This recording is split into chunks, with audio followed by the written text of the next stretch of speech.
Hi friends, நான் உங்கள் பிரியா. இப்போ வந்துட்டு ஈரல் கிரேவி எப்படி செய்கிறதுன்னு பார்க்கலாம். கொஞ்சமாக வெங்காயம் போட்டுக்கோங்க.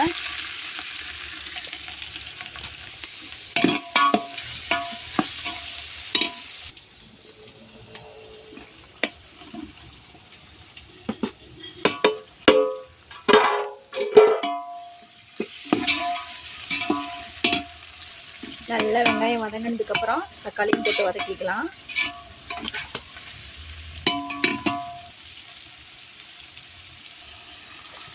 பச்சை மிளகாய் கொஞ்சம், அரைச்சி வச்ச இஞ்சி பூண்டு தேங்காய் சோம்பு மிளகு ஜீரகம் எல்லாத்தையும் சேர்த்துக்கலாம்.